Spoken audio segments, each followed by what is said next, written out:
And we're live. Good morning, or good afternoon, depending on where you are. For me, it's morning. More on that in a minute. We're waiting on a couple more people. I'm just going to give them just a minute or two to get started. We have an additional 4 people signed up. We'll see if they join us or not. So we'll probably go 20, 25 minutes. And we'll definitely have time for questions at the end if you have any, but just hang tight for a minute. Drop in the chat. There's a chat box for those of you who haven't been here before. There's a chat box in the lower right. Drop in the chat what you are currently drinking. And this is a judgment-free zone. Whatever it is that you're drinking, I'm very interested. I will share too. Yes.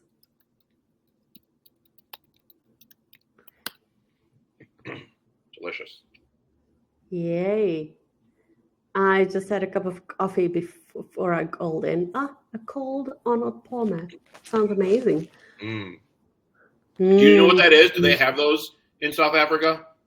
No, they don't. Do you know what it is? No. I assume it's like an energy juice. It is. It's half iced tea and half lemonade. Ooh. Mixed together. Oh, Janice, you've got snow. We got snow. Oh. Well, if Chris is where you are, then he will take his Arnold Palmer outside and put it in the snow, and then bring it back in and be like, now I have an ice cold one.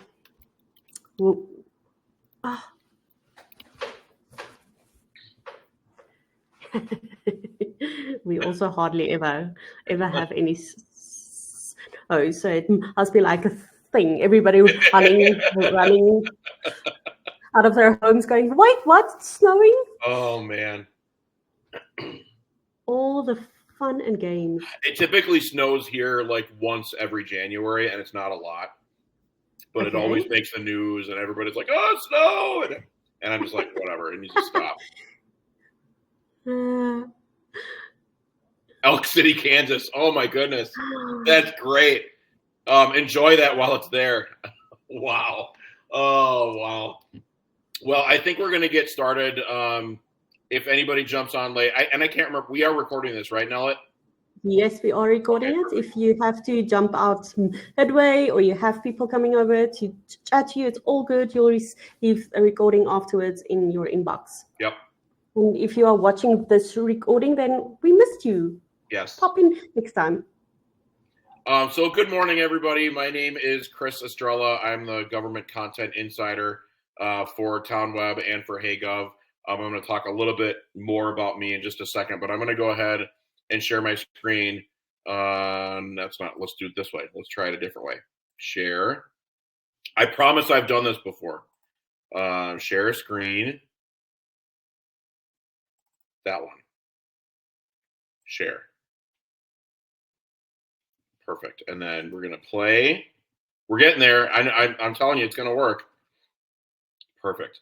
So today we're going to talk about ensuring accessibility and inclusion in municipal services. And the first thing right off the bat I want to talk about really quick is that what I'm going to talk about today has nothing to do with hiring practices.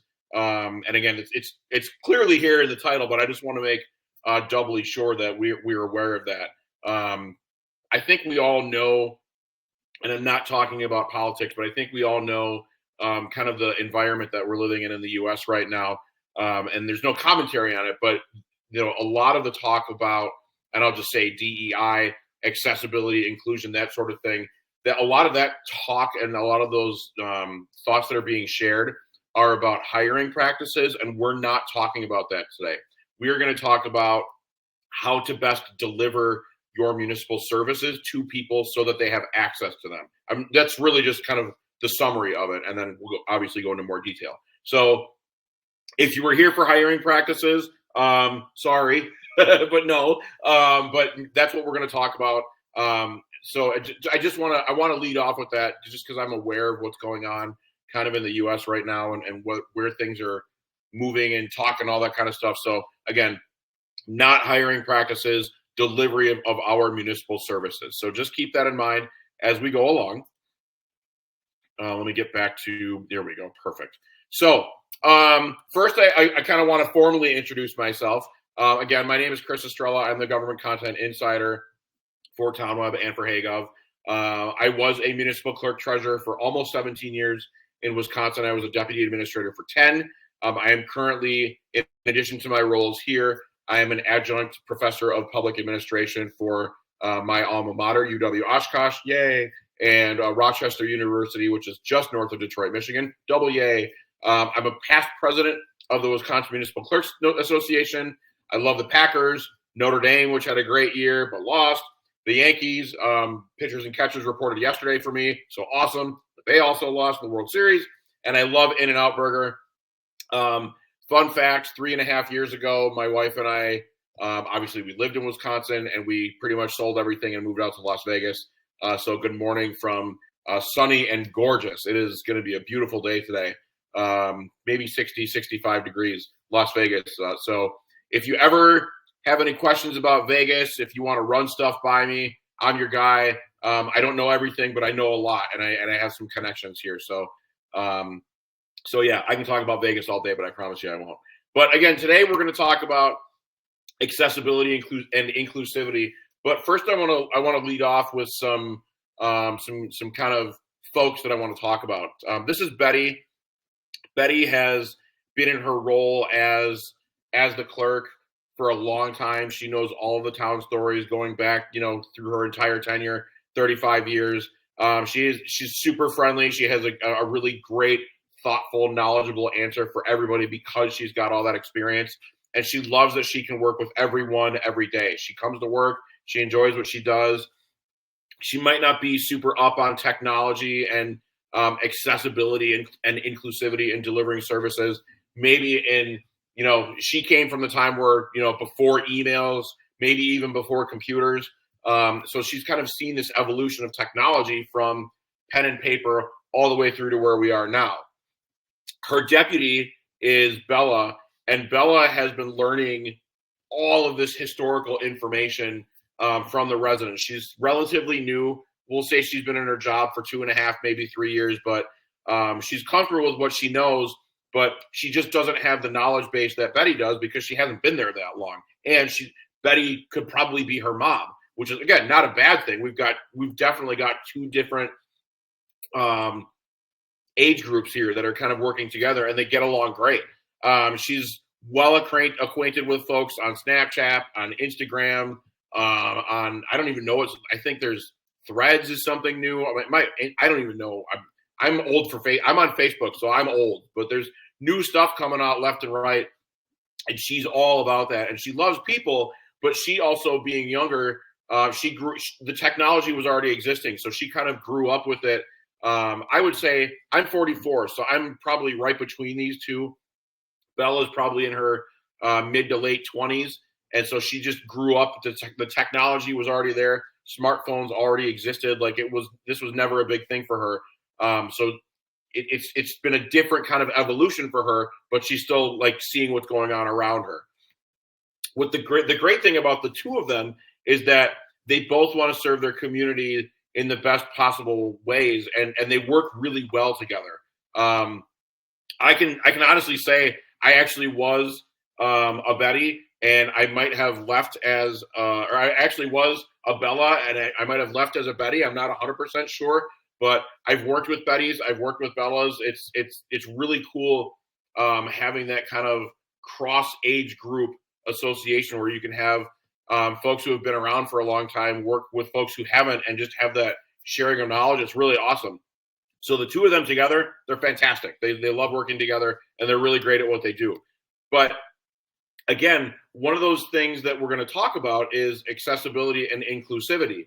And again, in delivering of government services. So really what this is about equal and equitable access to information and government services for everyone. And this will help you to serve a diverse community. And again, I don't even mean diverse from an it's hard to talk today. From an ethnic standpoint, I mean diverse from age, from comfort with technology, socioeconomic factors, all that stuff. But it will help you to talk about this. It will help you understand, are you doing as much as you can? Can you do more? And by doing that, it really is just kind of the right thing to do. Like I was a clerk for so long. They always say, once you're a clerk, you're always a clerk. And I still feel that. It really is the right thing to do. We want to make sure that we're getting our services and our features out to our residents in the best possible way that we can, because we are here to serve as public servants. And so that just kind of includes everything here. And so we're going to talk about this as we go along. So, but why though? Like, why do we want to talk about that? What's really great about what's kind of happened with accessibility, less inclusivity, but accessibility, is it really increases resident engagement. If you've, and I'll pick on myself. I'm going to take a quick shot of Arnold Palmer. If you think back to COVID, when everything started to have to move online, an example that I'll give, my wife and I attended our church fairly, I wouldn't even say fairly regularly, fairly irregularly, definitely on Christmas and Easter, but we weren't regular attendees at church. Our church was 45 minutes away. It was always kind of a pain in the butt to get to, but be that as it may, that was how we were. When COVID happened and everything was shut down, our church put the Sunday services on Zoom. And so what we would do when we were stuck at home, my wife she still has her iPad. She would stick her iPad on the counter in the kitchen, and we would be in there making breakfast, attending church at the same time. Without that, we wouldn't have attended church at all. And to be perfectly honest, we almost didn't miss a week for like 5 or 6 months. I mean, we love going out for brunch and for breakfast. And so, of course, being stuck at home, we couldn't do that. And so we would make breakfast and we would attend church at the same time. And it was just a really cool way to still experience that. And so, but again, everybody had to do that. All of us, or a lot of us, had to put our meetings online. I know I did. Zoom became a thing. I mean, just look at how we're having this training right now. We're on a live storm with people from different parts of the country. So it's really just cool how things have changed. And so by doing that, you will increase resident engagement. More people will participate simply because you're making things more accessible. For you guys on the back end, though, this should reduce walk-ins and phone calls to check and see if services are available and how they work. If you make them simple enough to use, like signing up for today's webinar, like, sharing a Zoom link on an agenda, people won't have to call you and figure out, how does this work? I don't know how to use it. You're always probably going to have some. You're going to have those folks who just aren't comfortable with technology. But by and large, what we're doing, and I mean we as the clerk community, what we're doing is fairly simple to figure out. And even if you have to field a phone call or an email, it should be really short. And another, I would say maybe the most important byproduct of this is you're building trust in the community. By and large, people are skeptical of government in general. But what I have found out through, and I don't have the information here, but you'll have to trust me since I'm a public administration professor. The lower the level of government, so you think of the federal government way up at the top, and then you've got your local town, village board, city council down here at the bottom. The closer you get to your front door, the more trusting people are of that level of government. So it's super, in the time that we live in now, with the amount of disinformation and misinformation and just flat out lying about things, a great way to build trust and put your best foot forward is to have more accessible services and just bring more people on board to use them. It will just bring more trust to the community. So one of the things that I'm going to talk about is some ADA compliance stuff. And this is something that's been around for a while. Section 508 of the Rehabilitation Act is a law from the federal government passed in 2017. This has a standard set of guidelines to ensure that individuals with disabilities are included, and that's in a number of different ways. We also, and again, we're not necessarily here to sell you guys stuff, but Town Web is websites. That's what we do. We have to comply with this you have to comply with this as a municipality, but we also have to make sure that our websites comply with this. And if this gets updated, we have to make sure that things change so that it's continually on the up and up, and that things are going the way that they need to. So these are things that you guys need to know. These are also things that we need to know. So if you're, again, shameless plug for a website, but just also everything else in general. If your website is not ADA compliant, that's not a good thing. That's something that you should reach out to your website vendor for, whether that's us or somebody else. And they should be able to bring that into compliance really fast. But this is something, it's not a new law. It's been around. That's 8 years. It's been around. It really has kind of taken off to, and again, this kind of speaks to the inclusivity part, making sure that everybody has a seat at the table. A little bit more about ADA compliance for municipalities. This, and I got a little bit ahead of myself. This includes accessible websites, accessible digital services, this making sure that your meetings are inclusive. So if you have it on, not just having it on Zoom or on Teams or anything like that, but is there a chat function maybe for somebody who can't speak? Is there an audio function, like a dictation function? So for people who are harder hearing, anything like that.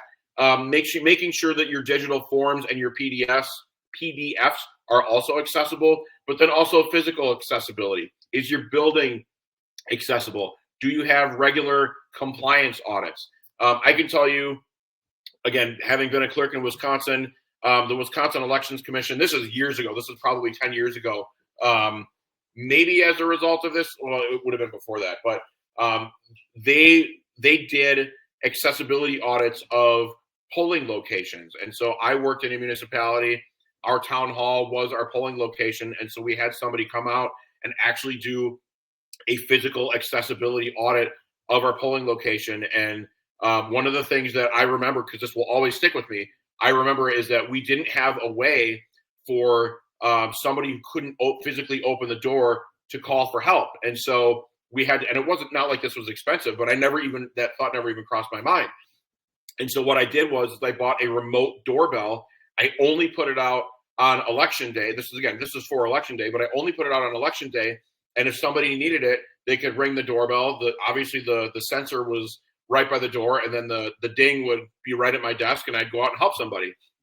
After keeping it out only for election days, I put it out all the time, because if somebody needs to open the door for election days, they need to open the door for every other day too. So it's just kind of simple things like that you otherwise wouldn't think of. And again, never even crossed my mind, because I have 1,000 other things that I had to worry about. So it was a really cool thing to have somebody come in and not from a you're not doing this right perspective. It was a how can you improve things perspective. And a lot of other things that we did, that we instituted, really affordable, not expensive at all. Not like we had to cut out extra wide doorways or anything like that. Just really easy, simple, very low cost things that we could do to increase our ADA compliance. So for websites, just some basic things that I want to talk about, and another little shot of Arnold Palmer that I want to talk about that should be included either on your website now or in the future. But these are really easy. So municipal websites must have navigable screen readers. And what this is for somebody who has a tough time seeing. Essentially, it's an electronic magnifying glass. Now, I've got one on my iPhone. I think all iPhones have one. I don't know if Androids do, but I've got one on my iPhone. But this is a way you can actually turn on the screen reader. It will blow up the font. It will blow up the photos so that people have it easier to read. Alt text for images. Not all folks can make out. I mean, even this is a perfect example. This image does not have alt text on it, and that alt text, alternate text. So this should say a lady scrolling a mouse on a computer, just describing what the actual picture is. Allowing for keyboard only navigation. This is a tough one because I'm using my mouse right now. So, but not everybody has that ability to use a mouse. So does your website have the ability to allow keyboard only navigation? Obviously, it's going to be a little bit more difficult because you can't use a mouse, but it is one of those things that has to be built in. Multiple languages. This is a big one. And again, this is I'm not attempting to sell you guys anything. This is something that we do for our websites, but we have customers who are like, I need it in Spanish. I need it in Filipino. I need it in French, I need it in Italian, I need it in German. It's not just one language. Sometimes it's 5 or 6 or 7. So if you have a population of people that English is not their primary language, if you need them to fill out services or forms or anything like that, how can they do it if they don't understand English? That's just real life right there. So having that multiple language support, very important. And fillable forms. People generally type a lot faster than they can write, and I understand. My handwriting is beautiful. I was taught by my grandmother to have beautiful handwriting, and I do. But I also write very slow. But handwriting is kind of going away, and so not everybody has the ability to write, to like physically write, but B, some folks, and I can pick on her because she's not here, like my wife, have terrible handwriting, and you just can't read it. And so if you have a fillable form that's typing in as opposed to writing, it really benefits everybody on all ends. So another thing I want to talk about is distribution of meeting materials and kind of access and that kind of stuff. So public meetings, this is a big one, obviously. Public meetings, of course, they have to be in person. But as I had mentioned before with my church example, now you have live streaming. Do you have captions turned on? Do you have transcripts? Do you need a sign language interpreter? I have to share this really quick story. Literally this past Friday night, my wife and I went to see Janet Jackson here in Las Vegas. She was at Resorts World. It was awesome. That's not the point of the story. The point was we were in the first row of the first balcony. They're great seats. But down below us, we saw there were 2 people who were hard of hearing. And there was an interpreter there the entire concert. She had the whole book of all the songs that Janet was singing, and she was signing along with it. It was the coolest thing I have ever seen. Like, and I've seen people do it at like Disney World, like during the parades and stuff, but she was there for 2 hours nonstop, doing her thing. I'm doing a really poor impression of her. She was fantastic. And so it helped, they can feel the music, they can feel the beats, they can feel the rhythm, but Janet's, 50 yards away. They can't read her lips from that far away. So there she is signing for them. It was incredible. So I just had to share that because it literally happened on Friday. But those are things that you need to think about. If you have somebody who's going to come to a meeting who is deaf or hard of hearing, how can they participate if they're not able to read lips, or do they need an interpreter? Sharing news and agendas, ordinances, and meeting packets on the website. I mean, some states mandate this by law. Agendas, I can speak to Wisconsin. Agendas are mandated by law that have to be on a website. Meeting packets, not so much. But it sends a message if you put it out there that you're being transparent. You're not trying to hide anything. And not that you are trying to hide anything, but people can't use that accusation against you. It's not on the website. You're trying to hide something. No, it's there. Whatever you need to see, it's there. And I think, another benefit of that is it will create more trust and kind of accountability on the back end for everybody. And making updates on multiple channels. And I mean this by, you've got a website, maybe you've got a Facebook page, maybe you've got LinkedIn, maybe you've got Instagram, maybe you've got, did I say Facebook? I don't know if I said Facebook, but if I did, I say it again. But making yourself accessible in different areas, because you're going to have a number of people like me who would look at a Facebook page, but folks like my colleague, maybe say my colleague Megan, she's on Instagram, or she's on Threads, or she's on Blue Sky. And so where you have this information, where are you putting it out? Are you putting it out in enough spots that people can see it, that people will actually get that? Another kind of technical issue here is colors. And this is kind of an important one, not even just for folks who have trouble seeing, but even for folks who have great eyesight. Like, I mean, I have glasses, but like my eyes, I'm not colorblind.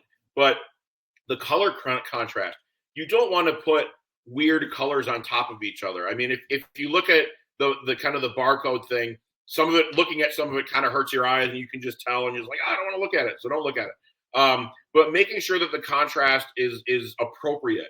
You don't want to put like a green, like this green on a red. Like that just doesn't work. Maybe for Christmas it does, but for regular website stuff, really understand what a solid color contrast is, and make sure that it's appropriate and it doesn't hurt your eyes. if it hurts your eyes, change the colors. Avoid color only indications. So you don't want to have everything in the same color, and kind of tying into colorblind, making sure that colorblind folks can see that. Reds and greens. I'm not colorblind, but reds and greens I've been told can be kind of hard. So use something outside of that, and use a color palette. And what this is, when I put PowerPoint presentations together, you can set the color palette up. It's not the whole rainbow of colors. It's a selection of them. So it's like different varying hues of reds, or like blues, or tans, stuff like sand colors, stuff like that. It's not great to be all over the place and using the entire rainbow like this is right here. I think a good rule of thumb is, if it hurts your eyes, try something different. So we talked about some of this a little bit, but inclusivity in our services that we deliver. We want to have digital and mobile accessible forms. So make sure that they're accessible on a computer, on a tablet, on a smartphone, on I don't know what other devices there would be outside of that, but maybe a Palm Pilot. I'm kidding. But make sure that they work. Once you start it, make sure that it actually works. Test it out. Have somebody from outside of your organization test it out. I used to do that all the time. I would call my wife up at home after putting something on our website, and I'd be like, just test this out and make sure that it works. Like I just need to make sure somebody from outside the building can use it, that the usability is there, blah, blah, blah, blah. 95% of the time it would work. The other 5%, I would have to go in and fix it. Make sure you have readable fonts. I'm skipping over heading structures just for a minute. Readable fonts, this might be the most important thing. Cursive handwriting is great. It's not so much great for delivering forms and delivering PDFs and things like that. You want to have it, this font right here is great. I always tell my students when they're writing papers for me, Times New Roman, 12-point font. That's it. I also say double space, but Times New Roman, 12-point font. Arial is another good one, 12, 13-point font. Make sure it's big enough, first of all, but also you don't want to have a lot of loops and a lot of curls and you don't want to have that stuff. Just keep it simple. It's super important. Make sure that you have proper headings. And again, this kind of goes without saying, but we use, and I say we, the clerk community, we live and die by forms. We use forms for everything. So make sure that they're properly labeled. And again, tying in with everything, compatibility with assistive technologies. I just talked about increasing the font size. Contrast ties in perfectly with colors. Make sure, if it's white paper, have black font, maybe dark blue. Have it a dark font. If it's light colored paper, if it's dark colored paper, then you could switch to like a white or a yellow or something like that. But make sure that contrast is there. And then again, something I didn't know about until I started working for TownWeb, but we actually have the ability. I don't even know if other folks have this. I would imagine they do. We have the ability on our website pages to make the font dyslexia friendly. So it's really cool how that works. Unfortunately, I can't show you right now, but it's a really cool way. It just adjusts the font so that somebody with dyslexia can make out the letters and the numbers, and it doesn't get all jumbled up like it does. And so I didn't know that existed, but if you don't have that feature, that's something you should definitely add. A little bit more, and this is kind of in broader terms, and I can see I got a little bit ahead of myself too. Do you have Wi-Fi hotspots in town? Not everyone has unlimited data on their phones. I don't. I have 5 gigabytes. I never use it, but that's because I work from home and I have my Wi-Fi at home. But not everybody has unlimited data on their phones. I talked about multiple language translations. Great if you can have that. If you have alternatives, audio and video. So if you record your meetings, do you use something like Zoom? Do you use like Google Meet? Do you use Teams? What do you do to do that? And I mentioned this already as well, testing the services for usability. Have somebody outside of your building. I mean, you test them first, of course, but have somebody outside your building, your husband, your wife, your kids, your grandkids, your best friend, somebody outside the building, test that stuff and make sure that it works. If you live stream your meetings, does your live streaming have captions? If it doesn't, that's something you should look at as well. Obviously, I talked about interpreters, and then of course Janet Jackson, and I put the exclamation point in there. Her show was awesome. Ooh, good spot for a drink of iced tea. Mm. This is a big one for me. Inclusive, a little bit in the services that we provide. Plain language is something I actually, when I was a clerk, my wife is a nursing professor, and she was an undergraduate nursing professor at the University of Wisconsin.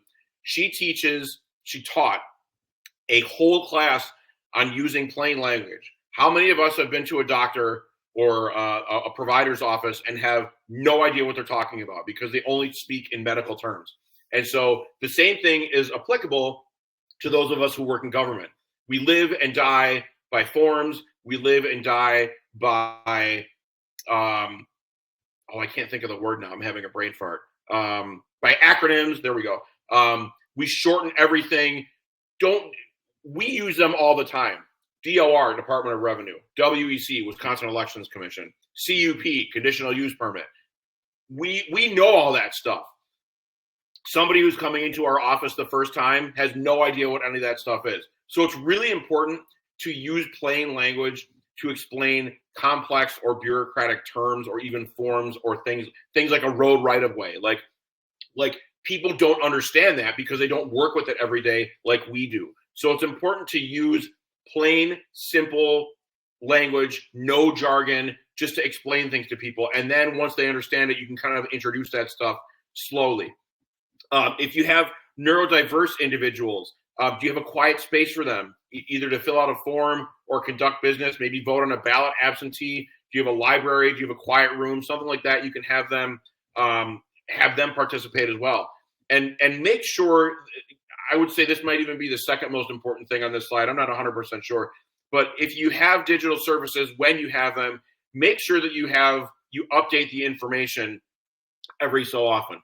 Maybe it's every quarter, every 6 months. A year might be too long unless the form itself hasn't changed. But if you have things, make sure that they're updated. You don't want to have people filling out forms that are outdated and just don't have proper information on them. So from here, we're coming into the home stretch, kind of recapping everything about building an inclusive community. And again, this is about services. This is about delivering services, making sure that everybody has equitable access to those services. It builds trust. It really, again, that we're that base level of government, the one that's closest to everybody's front door. People want to trust us. People want to know who they're elected, who their appointed officials are. They want to put faces to names. They'll see you out in the community. So you want to build trust. And by doing that, that will help build a great working relationship between you and your residents and even your visitors too. Because the technology is there to do this, it's actually not difficult to do it. You just have to have the technology. Of course, technology costs money. That's the kind of the stopgap there. How are you going to pay for it? But that's a whole separate thing. Attend my budgeting class this fall and we can talk about that. But also, it's because be kind. Like, again, people naturally are, and just kind of generally speaking, are skeptical of government. But being nice will immediately pull somebody's defenses down. Just being nice, using their first name, addressing them in a calm and courteous and just kind of stress-free manner. I know I know who I'm talking to, but just be kind, and that will just help things move along in a direction that we all want them to go. So some things to try now. Keeping your municipal website updated. That really accomplishes a couple of things by updating things on it that will increase your search engine optimization. And really what that really means, using plain language, is that will move your website up in the return results on a Google search. Something that isn't updated frequently will go down, and the better you keep it updated, it will move it up. Accessibility is a tool that we also offer that will kind of take those ADA compliance issues that you might have to the next level. And I can't speak a whole lot about it because I don't know a whole lot about it. But if you wanted to have like an accessibility audit of your website, that would be a really good place to start. That, by the way, is something that we can help you with. But really, chat with your website provider. Like, if they don't have access to this, tell them to get access to it. And if they don't, again, not trying to get you to come on board with us, even though we'd love to have you, but this is something that we can do.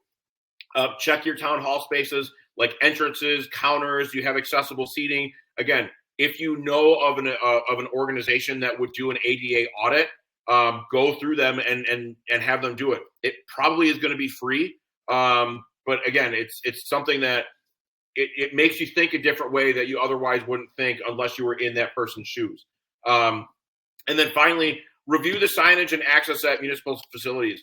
If you have signs up on your door, and again, by law, there were some signs that I actually had to physically post on the door. I'm thinking open book and board of review. Are they big enough that somebody can read, or do they have to like go up to the door and be like, I can't read it, get right up to the door. Just make sure that everything is legible in a good font, good size font. Again, no curls, no swirls, anything like that. So some things to try. I got a little bit ahead. I clicked too fast. There we go. Some things to try later. My computer doesn't want it. There we go. When you have time, if you have folks who are differently abled, ask them how you can support them. What do they need to conduct business with you? I like to live by the phrase of give the people what they want, as long as you can afford it, but give the people what they want. If there are things that would make their lives easier, ask them. There's no way, you can't read their mind. If you can, let me know, because I would love for you to read some minds for me. But ask them what you can do to support them. Implement digital tools, so online payments, online licenses, online permits. Something that I didn't mention until now is people who might be homebound. And I'm not even talking, due to a physical disability. Maybe they're elderly and they still want to participate. This is a way, if you're live streaming meetings with captions, or if you have folks who want, if they need to take out a permit or something like that, but they can't physically get to the office. Maybe they don't have a car, and there isn't a bus to get there, or a taxi service or anything like that. Putting this stuff online will simply allow more people to participate, which will also give you a little increase in your budget as well, just through more participation. So it's important just to kind of keep those things in mind, but try them later. And then one of the final things is creating awareness. And I'm not personally aware of conferences or classes that offer training about accessibility, but I would reach out to maybe if the State Department of Administration in Wisconsin, maybe start with the Elections Commission. And again, I know this is something they did a long time ago. Somebody's got to know something, but start somewhere. Engage with your state clerks association. This is giving me ideas to put a class together for conferences that I speak at. So maybe you'll see me in the not too distant future. But some great resources that we can share that are not ours are section508.gov, ada.gov. They offer weekly webinars and blogs, which are great. And then adacoordinator.org. This has training opportunities available and a really great knowledge base for you guys to choose from. What's important to you, what works, what doesn't, that sort of thing. And again, I'm happy to share those. Everybody's going to get this recording. So if you need them, we can certainly share those again, but you'll definitely get this after we're done. And again, Betty and Bella, they make an awesome team. They love serving their residents. And I mentioned this before. I'm a little bit Betty. I'm a little bit Bella. I still enjoy writing things physically by hand, just because I think it's a lost art. And I respect that, but I also see there also is a time and place for typing things up. So it's kind of how do we balance both of these and serve everybody in the best way that we possibly can. The last thing that I'll share is one of my, if anybody's a Star Wars fan on here, I'm a huge Star Wars fan. I actually have this, you can't see it, but right here on my wall. I've always had this up at every job I've ever had since I graduated college. This is Yoda from Star Wars with the greatest quote of all time. No, try not, do or do not, there is no try. So in short, do something because something is better than nothing. If you can do something, even if it's small, even if it's free, it doesn't matter. However best you can get your services out there in a more equitable manner, that will benefit everybody. In your office, in the public, it does not matter. It will benefit everybody. And so I've got a quick poll that I believe Nella is going to set up. And I think is it in the chat? Let me just see real quick. Oh, I see Megan joined us. Hi, Megan. Nellet is going to set up a quick poll about more information. If you want some more information about this, I'm going to take another quick shot of Arnold Palmer. So good. So delicious. So stay tuned for that. But if you guys have any questions, we're going to stick around. We're all going to stick around for a little bit. Here's my contact information. There's also the general sales@townweb email, and then kind of our general phone number. But thank you so much for being here. And there's the poll. If you're interested in receiving more information to book a demo at TownWeb about all this stuff, I'd love to have you. It will probably be with me. But it's important, again, from a accessibility, again, not a hiring perspective, but from a how are you best serving your residents perspective to get that kind of information out there. And so my voice is a little dry, which is totally fine because it's dry here in Vegas. But I'm going to stop sharing my screen, and we will stick around for questions if anybody has any.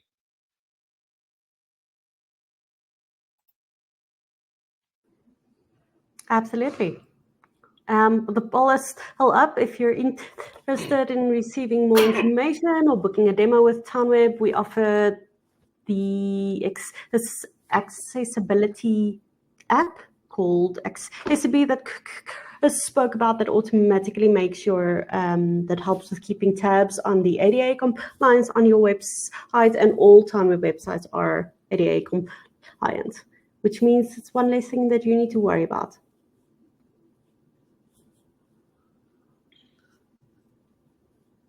Here we go. I lost the tab for a minute, but now we're back. Okay. It looks like everybody has disconnected, so it's just you, me, and Megan. I'm going to stop the recording, though. Okay.